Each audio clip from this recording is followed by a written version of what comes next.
Because of their isolation, the Galapagos Islands are a natural laboratory of evolution. Strange new species found nowhere else on Earth have evolved there from those few creatures which were accidentally stranded on the island's harsh shores. Hi, I'm George Page for Nature.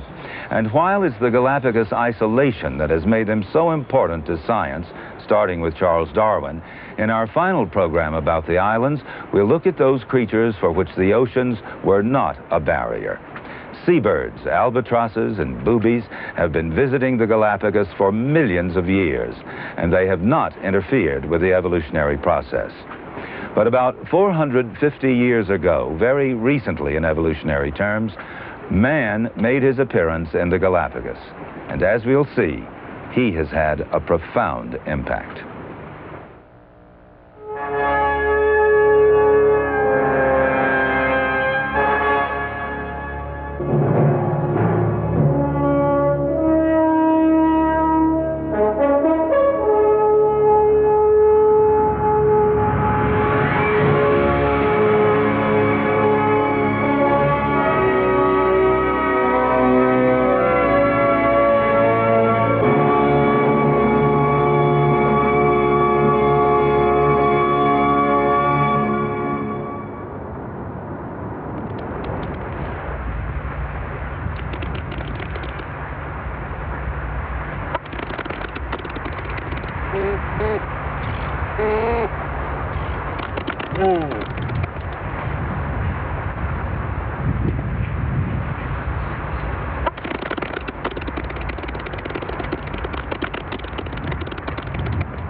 This strange ritual could happen in only one place in the world, an island called Hispaniola in the Galapagos archipelago.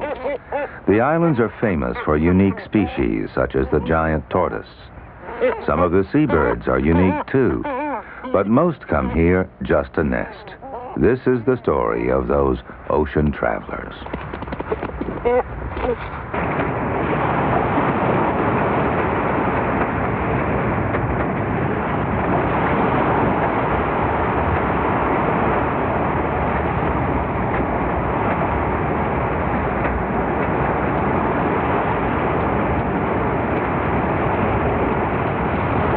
The waved albatross nests only here on Hispaniola. Most other bird travelers nest in many parts of tropical oceans.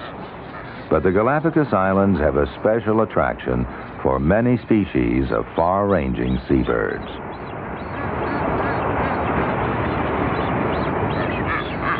These are blue-footed boobies, a relative of the Atlantic gannet, and a brown pelican, a Galapagos subspecies.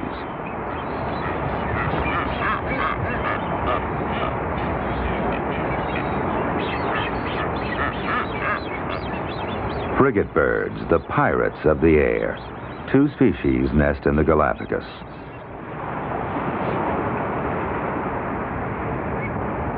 And then the mask boobies. They nest on many islands in the Galapagos group.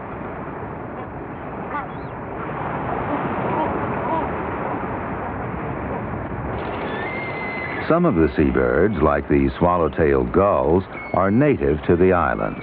But our focus is the blue water voyagers and the factors that draw them to the Galapagos.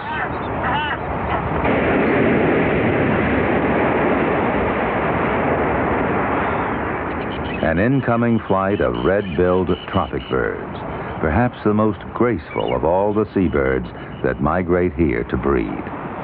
They seek nesting holes in the lava.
Galápagos belong to Ecuador.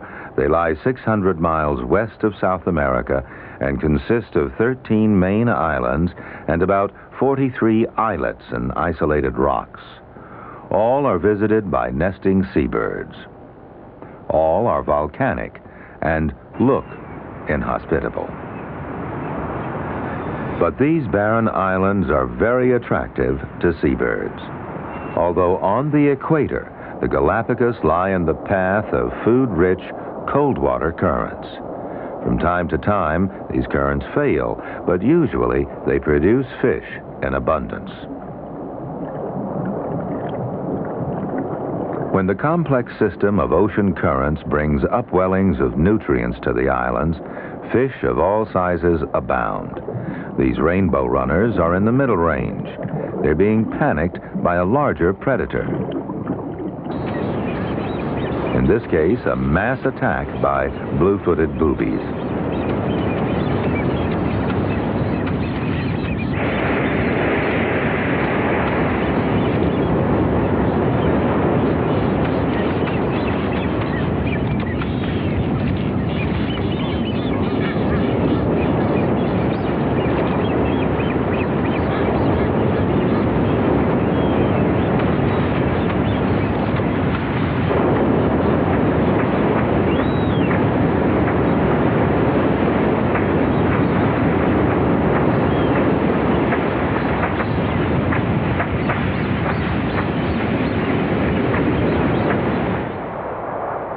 Certainly one of the most bizarre of wildlife spectaculars is found on the flat island of Hispaniola, home to breeding colonies of the waved albatross. Their courtship must rank as one of nature's noisiest as well as complicated nuptial ceremonies.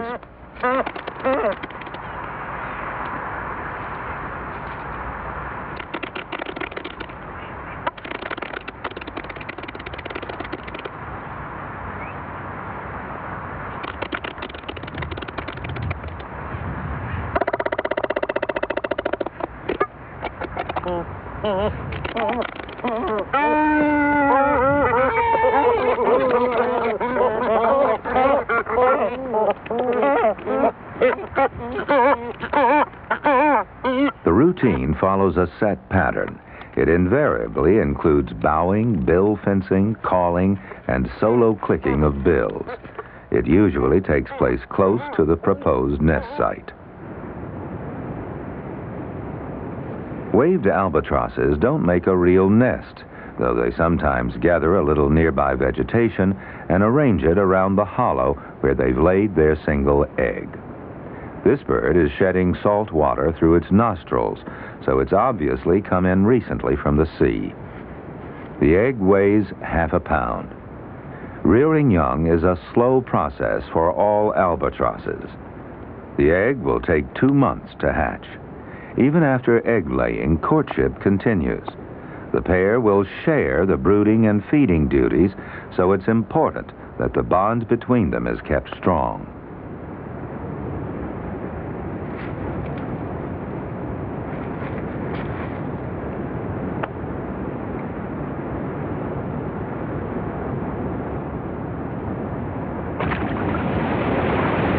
Takeoff is a perpetual problem for a bird with narrow wings and an overall span of 8 feet.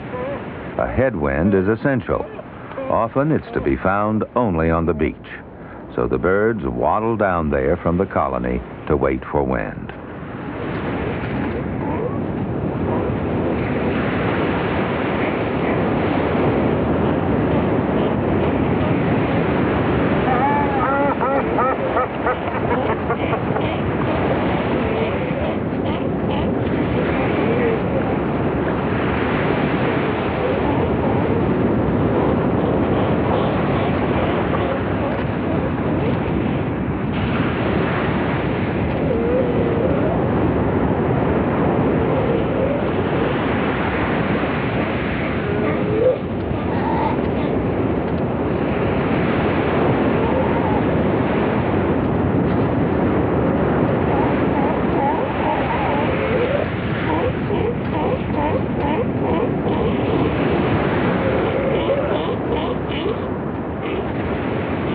The waved albatross reached the Galapagos ages ago and settled down. But other, more far-ranging species have also made the Galapagos home.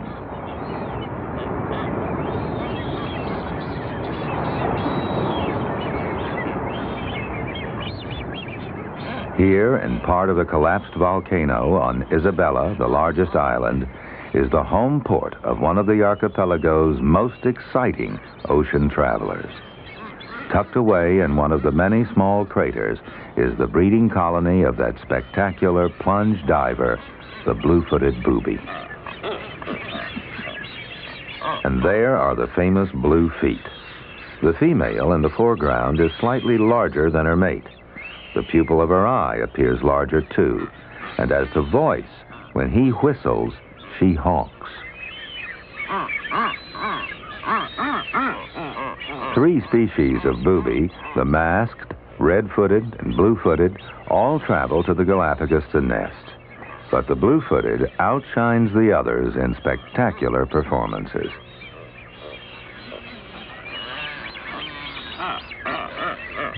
The feet-up landing is all part of a performance designed to impress a mate. As is the high-stepping march that follows. Anything, it seems, to show off those startling blue feet.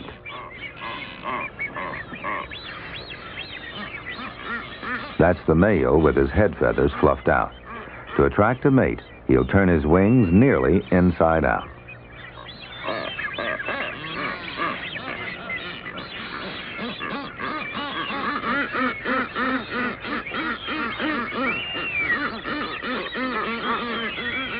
Sometimes this sky pointing, as it's called, is done to impress prospective partners flying overhead. This pair has probably already accepted each other.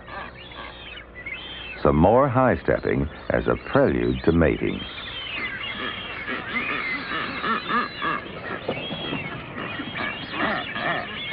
Adult seabirds of the Galapagos have little to worry about from predators. But the Galapagos hawk is always on the lookout for unguarded young.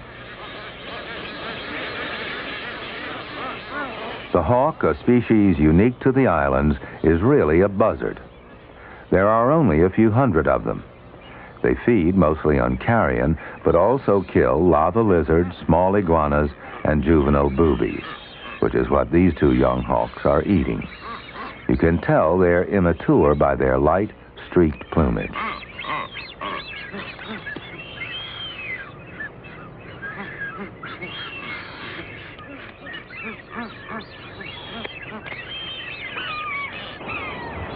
There's that unmistakable buzzard-like silhouette.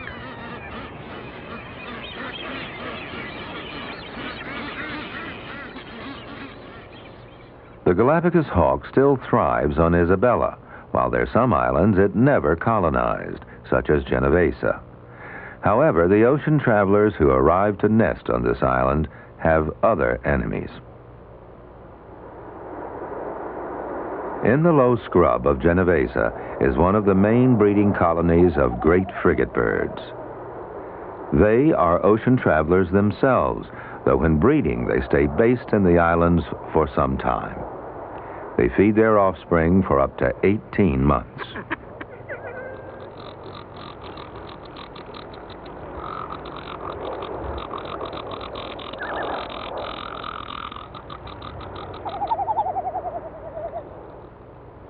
That red throat sac is inflated when the male becomes excited in courtship, a process which takes about 20 minutes.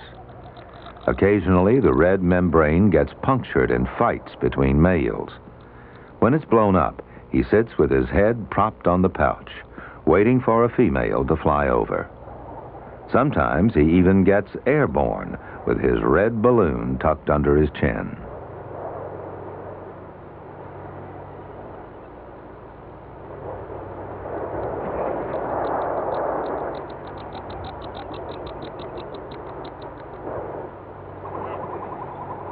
When a male spots a likely female flying over, he vibrates his wings and fires a machine gun burst of high-pitched gobbling at her.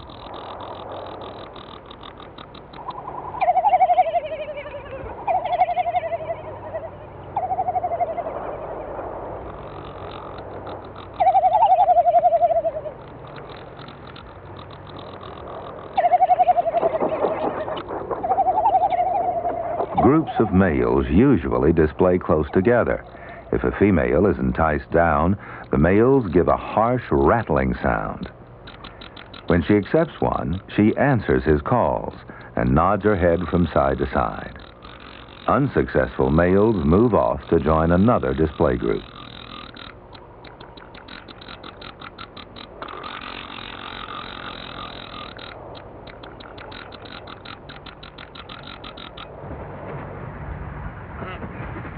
Aside from mating and feeding, the major preoccupation of frigate birds is piracy, stealing anything from anybody or everybody, starting with nesting material which they happily thieve from each other.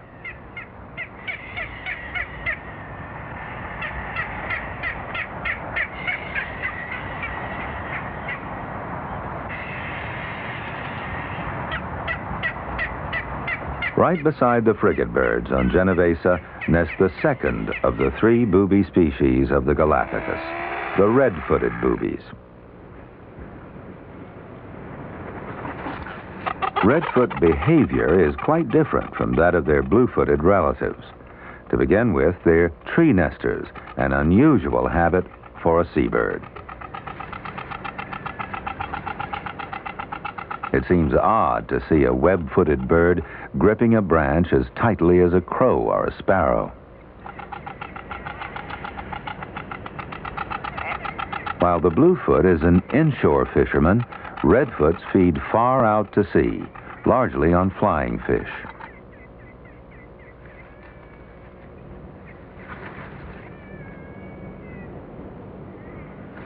This particular red-footed booby is having so much trouble nest building that she might well regret her species ever chose to nest in trees.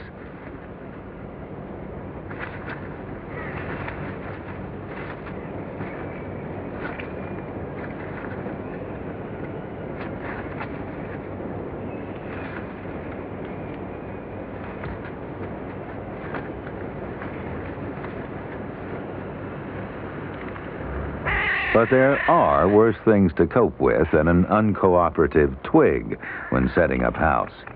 Red-footed booby nests are a prime source of nesting material for raiding frigates.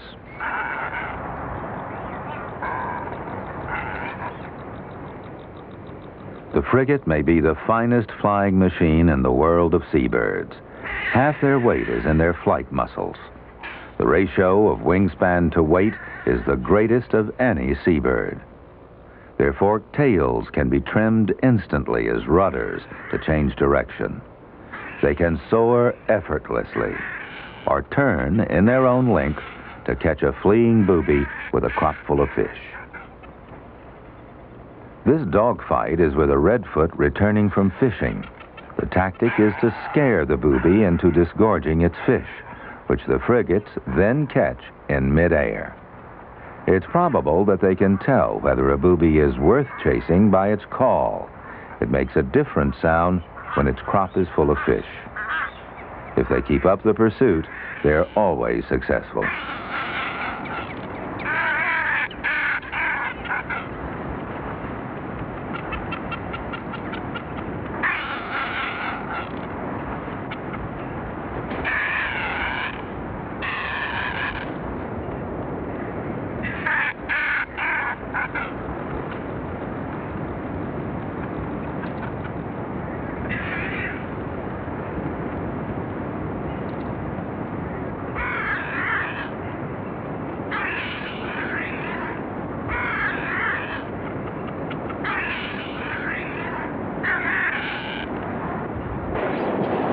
The third booby species in the Galapagos is the masked booby.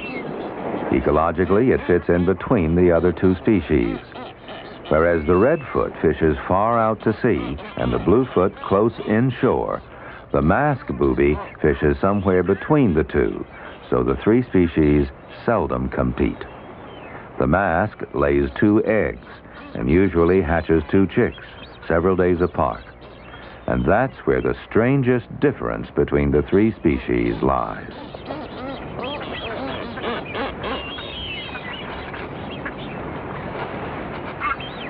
Because they're about 5 days apart, one chick is always far bigger and stronger than the other. As soon as it's able, the large chick evicts its weaker sibling from the nest. The parents don't interfere.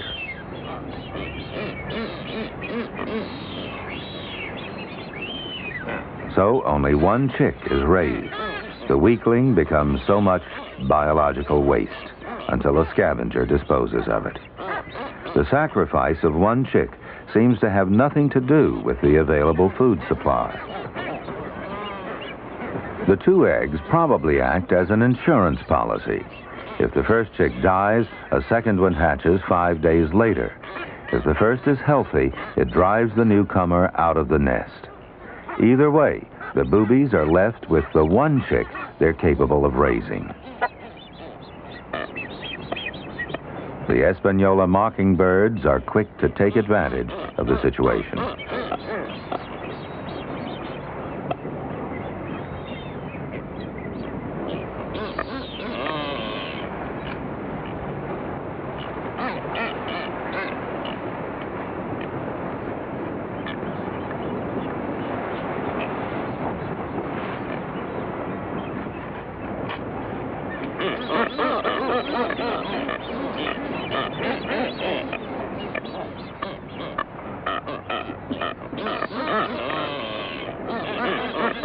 But, as so often, it was the frigate which got the prize in the end.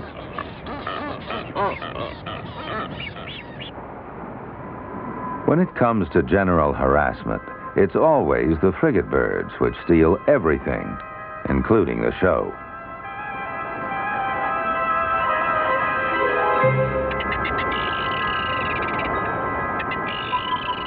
This time, the target is the tropic birds, carrying small fish back to their nests in the lava tunnels.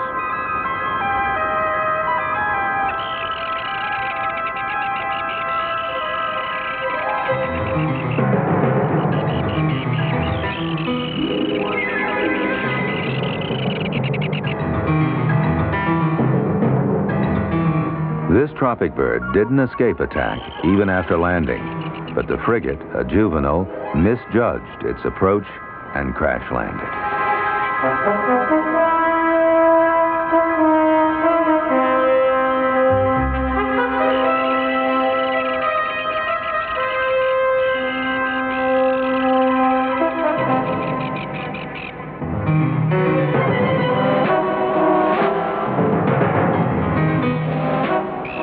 Tropic birds, which plunge dive for their food like boobies, are comparatively slow flyers. They're no match for a single pursuing frigate, let alone a whole squadron of them.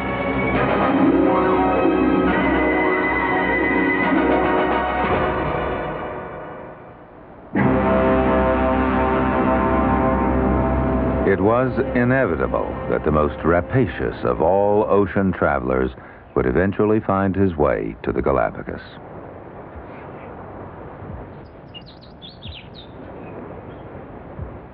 In 1535, man first landed on the islands.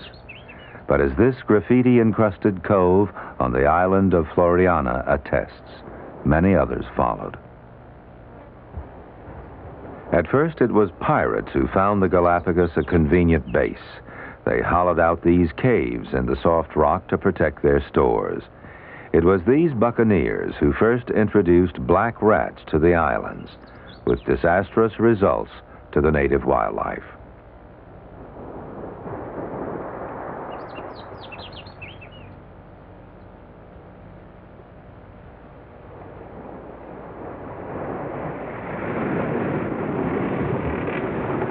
Then, between 1780 and 1860, it was British and American whalers and sealers who invaded the Galápagos and did irreparable damage to the island's animal populations.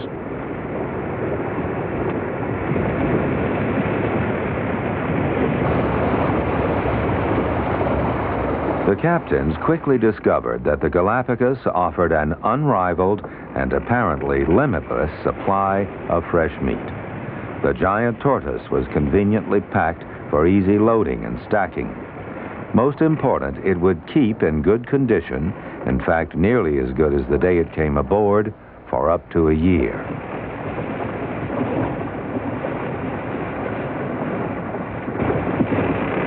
The tortoise answered all the requirements of a hungry and protein-deficient whaler's crew. It's estimated that in about 80 years, these ships took over 100,000 giant tortoises. They killed them not only for food, but for their fat. Large numbers were rendered down to produce barrels of cooking oil for their voyages.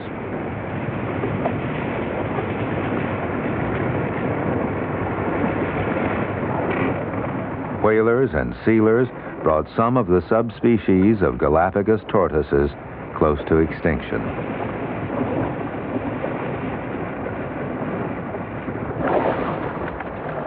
Ironically, the whalers had less of an impact on the animals they took as prey. But it was the presence of great numbers of whales that brought many of the ships to the islands in the first place. The whalers had found rich, little hunted waters around the islands of Fernandina and Isabella, where sperm whales especially abounded.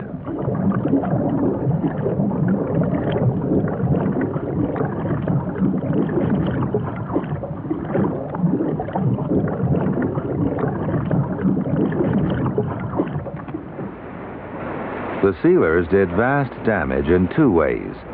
They not only helped decimate the tortoise populations, but they killed tens of thousands of the unique Galapagos fur seals for their skins. One sealer, Captain Benjamin Morrell, recorded that he killed 5,000 fur seals in 2 months. By the 1930s, the Galapagos fur seal was nearly wiped out. Today, it's protected, and its numbers have recovered. The first settlers arrived at the turn of the century. They let loose domestic animals such as these donkeys and, far worse, goats. Donkeys damage some vegetation, but goats eat everything. Today, the National Park conducts systematic campaigns against them and other feral animals. But only their total eradication will ensure the survival of native animals and plants. Feral cats are especially hard to control. After a generation or two, escaped cats become completely wild. Young iguanas are very easy prey for them.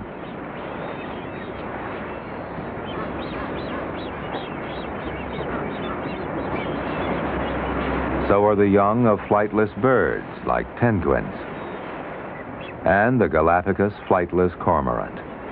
In addition to the cats, escaped dogs have bred in the wild and become relentless hunters.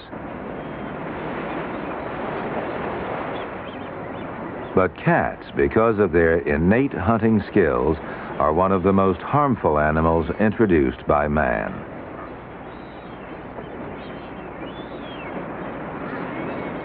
Together with the black rats, which prey on the eggs of ground-nesting birds, they're a serious menace. Man settled on only 4 of the 13 main islands. On Santa Cruz, there are 2 farming communities in the moist zone in the central uplands. There's also a reserve for the Santa Cruz race of giant tortoises. Here, the interest of domestic and wild animals don't clash.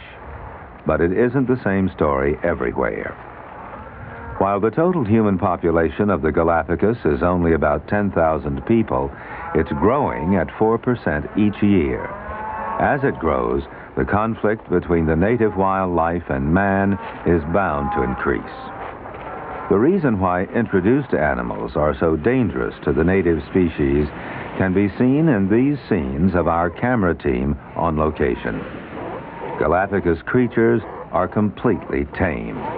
They never encountered mammal predators until settlers and ships brought them. So the wild animals of the Galapagos evolved no fear of man and his domestic animals. Native species became easy targets for feral cats, dogs, black rats, and omnivorous pigs. Even the Galapagos hawk, one of the island's few predators, shows no fear of man. Charles Darwin commented, A gun here is almost superfluous, for with the muzzle of one, I pushed a hawk off a tree. Seabird colonies anywhere are vulnerable to rats, cats, and dogs. In the Galapagos, the seabirds are not only remarkably approachable, the roughness of the terrain makes it extremely hard for conservationists to control the animals which prey on them. Even in the seas around the islands, man exerts pressure. As the frigate birds well know, they're rich in fish. Each year, there are more local fishing boats.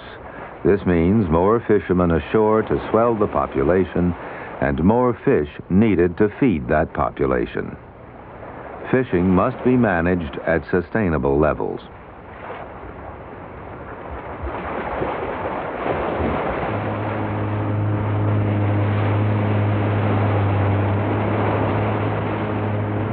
Fortunately, not all human activities have been harmful. In 1959, Ecuador declared the Galapagos a national park. 9 years later, the Ecuadorian Park Service came into operation. Realizing the worldwide importance of the Galapagos, Ecuador is trying to protect them and their unique wildlife. In 1961, the park got an important ally. The Charles Darwin Research Station was established at Academy Bay on Santa Cruz. Its mission, to carry out scientific research, plan conservation programs, and assist in training guides and wardens.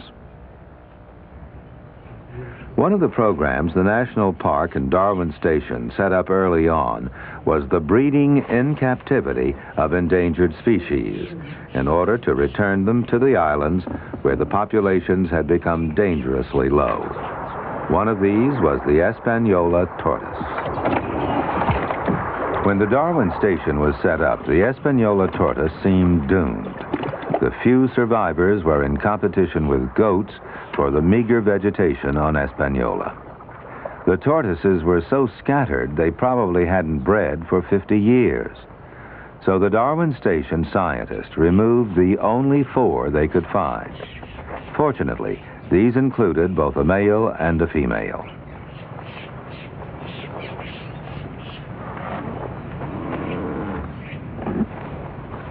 Eventually, 2 males and 11 females were collected, and the San Diego Zoo contributed another male to add to genetic variation. The San Diego tortoise soon became the station's top-ranking stud animal.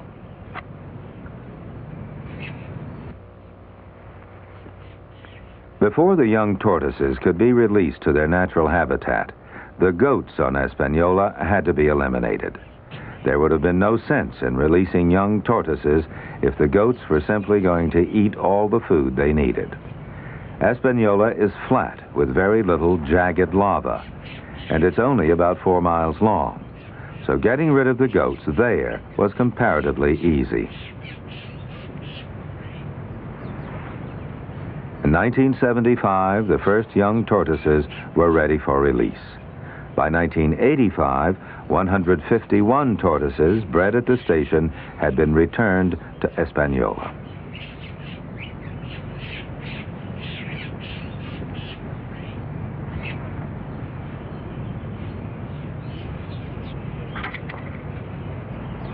Captive breeding programs are successfully underway for subspecies from 6 of the islands. To date, more than 800 tortoises have been repatriated. But there's not likely to be an immediate population explosion. Giant tortoises not only live to a great age, but come to maturity slowly. While the prospect is brighter for the Espanola tortoise, its future can't be secure without long-term help from the Darwin Station and the Park Service.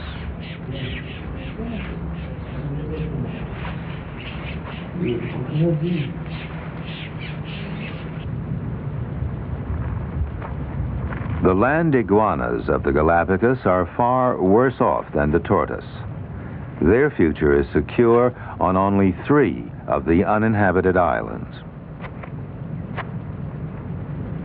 The colonies on Santa Cruz and Isabella, two of the inhabited islands, are in considerable danger. They need all the help they can get from the Darwin Station. As with the tortoises, each island has its own subspecies. This is a Santa Cruz land iguana.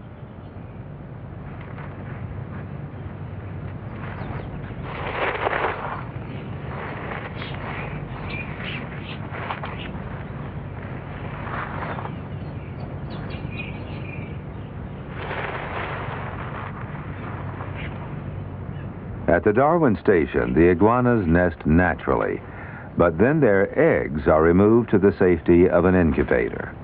The large enclosures aren't roofed in, and there's always the danger of rats or feral cats stealing the eggs.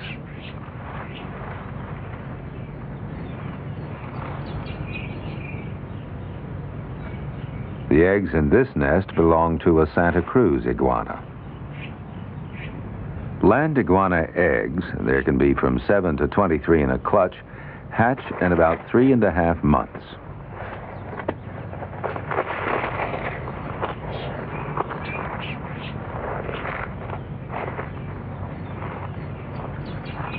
On both Santa Cruz and Isabella, the resident land iguanas had been decimated by feral cats and dogs. So, once again, before there could be any hope of reestablishing the colonies there, wild dogs and cats had to be brought under control. Control operations began while the first batches of iguana eggs were hatching in the station's incubators.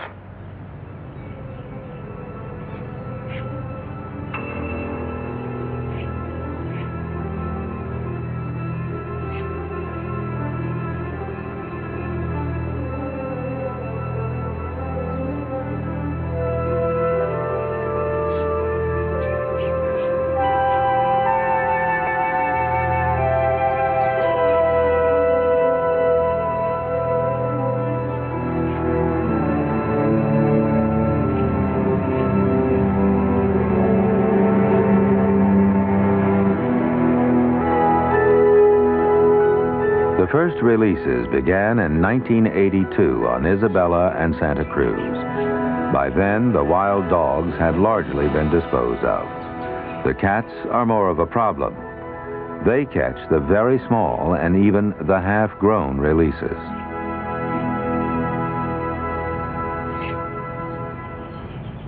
So the station is experimenting to find out which age and size has the best chance of escaping the predators.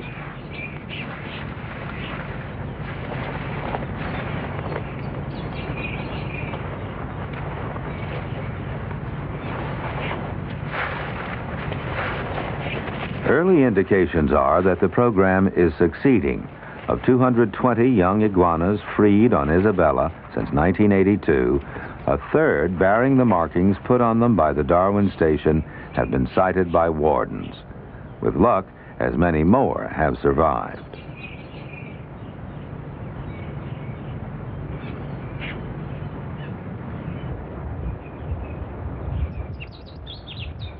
The Galápagos bird, most in danger of extinction, nests in a part of the islands the visitor seldom sees, the moist volcanic uplands.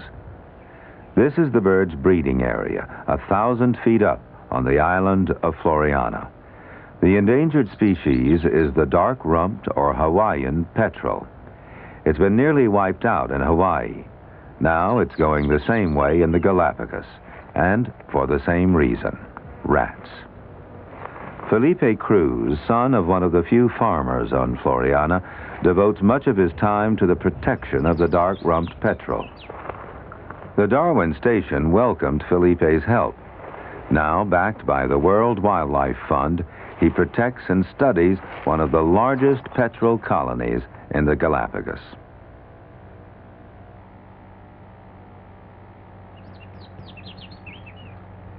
The dark-rumped petrel is a nocturnal seabird.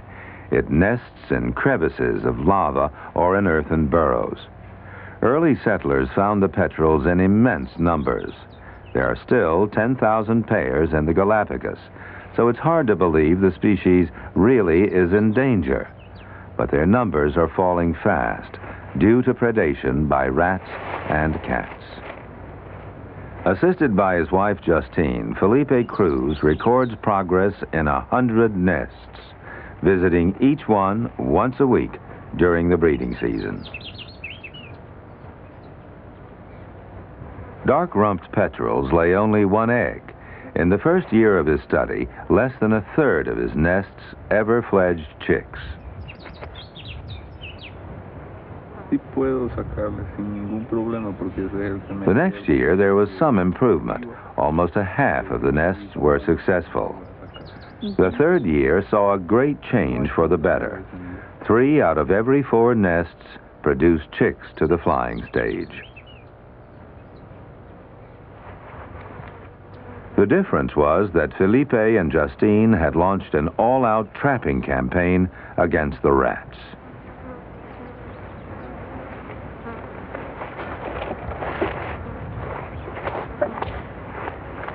Even for the Cruzes, who live on Floriana and are used to the conditions, the campaign was an arduous one.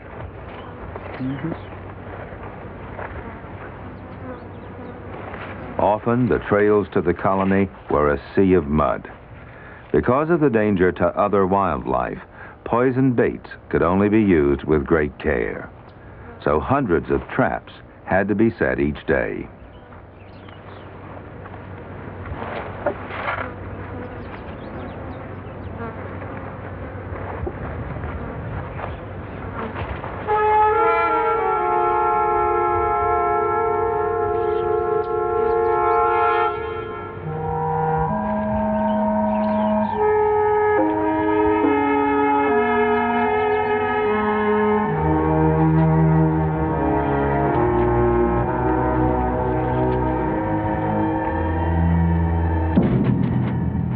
By the third year, predation by rats had been reduced to 0, and the main nesting colony, which the local settlers had voluntarily made a protected area, was fairly secure. The islands offer many opportunities for research into the problems of creatures which, while not indigenous to the Galápagos, visit them to breed. Black Turtle Cove on Santa Cruz is one such breeding ground.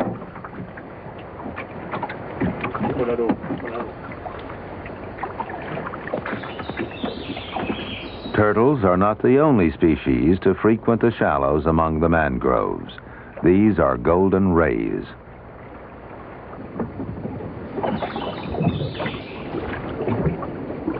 The green turtles come to the lagoon to mate. Then the females leave to find a sandy beach to lay their eggs. There are often 200 or 300 turtles in the lagoon. Large sharks, too, though they're never aggressive to people.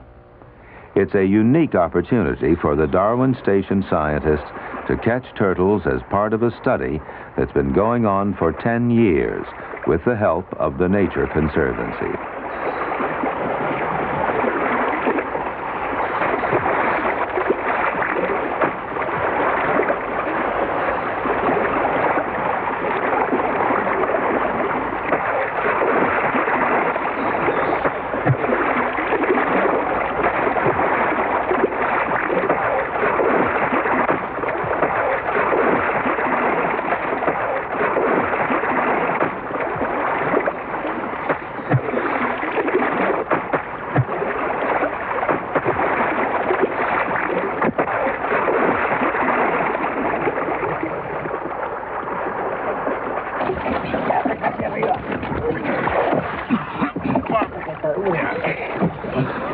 Green turtles are endangered the world over.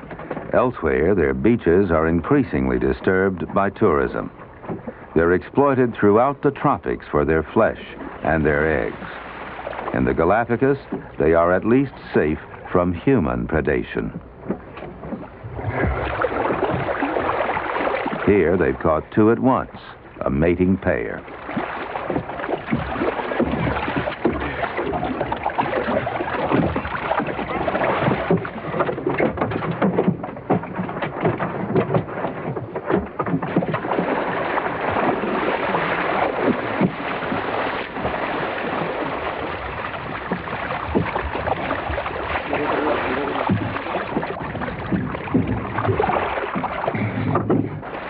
Despite the protection given them by the national park, the green turtles which visit the Galapagos still have their problems. Once again, the villain is an animal escaped from the settlements and breeding in the wild, the pig. On some beaches, the feral pigs dig up every single nest. One of the purposes of the capture operation by the Darwin Station staff is to check on the sizes and probable ages of the turtles. They also tag them so that their progress can be followed and their breeding success monitored. Catching, measuring, and marking breeding turtles is the easiest part of turtle study and protection. The real problem is to get rid of the marauding pigs. They breed fast and are nocturnal, so they go foraging just at the time when the female turtles are ashore laying their eggs. They've even been seen to eat the eggs as fast as the turtle lays them. So once again, the conservation problem is the need and difficulty of eradicating escaped domestic animals.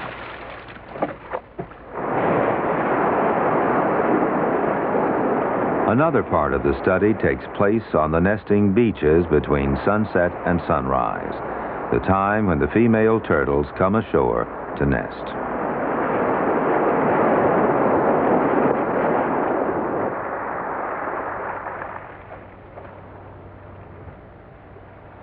Tagging has revealed some disturbing facts. It was previously thought that most female turtles made 2 or 3 nests and laid batches of 70 or 80 eggs in each during a single breeding season.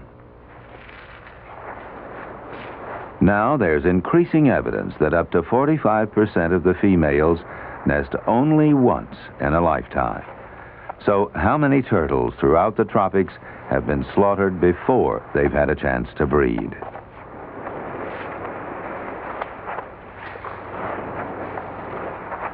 Why there should be such a difference in the nesting capacity of different females is still a mystery. This is one of the questions the scientists are researching.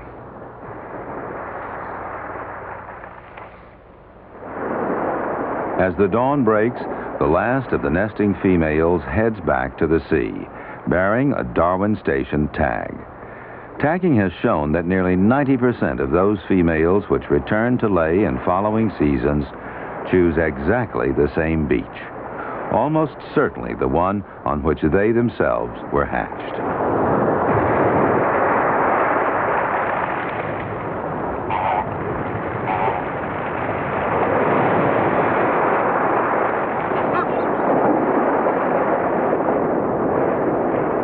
Recently, man has come to the Galapagos in ever-increasing numbers. Dolphins ride the bow waves of the tourist boats.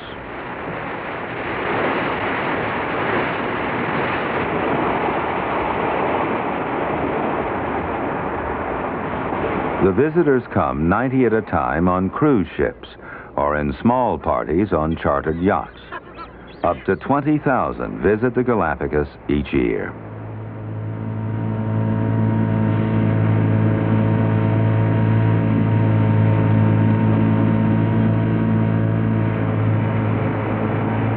Only one cruise ship at a time is allowed to visit a single tourist site. All tourist boats have guides trained by the National Park and Darwin Station. The maximum number in any guided party is 30 people, and all the guides have to complete a month's course and pass an examination to get a 3-year license.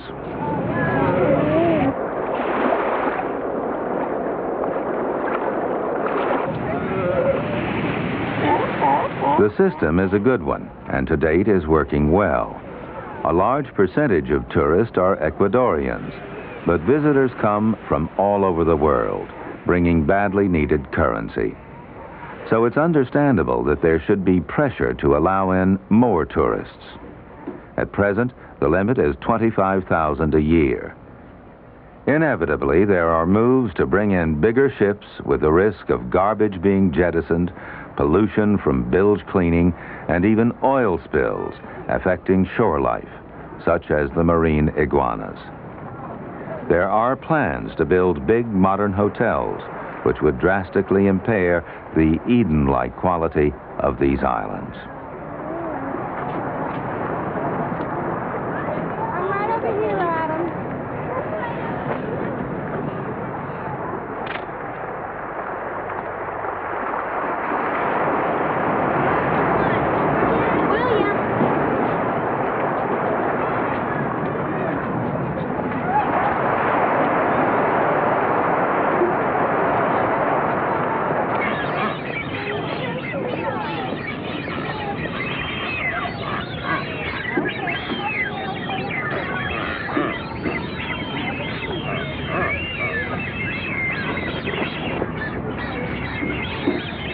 Where tourism is concerned, the problem is a familiar one: to strike a balance between demands of conservation and the legitimate wish of ordinary people to see the natural wonders that are being conserved. The possibility of overdevelopment is always a threat. The other key problem is money. Despite the revenue that the tourist ships bring, both the park and the Darwin station are run on shoestring budgets. Without adequate international funding for conservation, this fragile Eden, the Galápagos Islands, could become a memory.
Charles Darwin wrote, "One is astonished at the amount of creative force displayed on these small, barren, and rocky islands." With care, the secrets of that creative force may continue to unfold.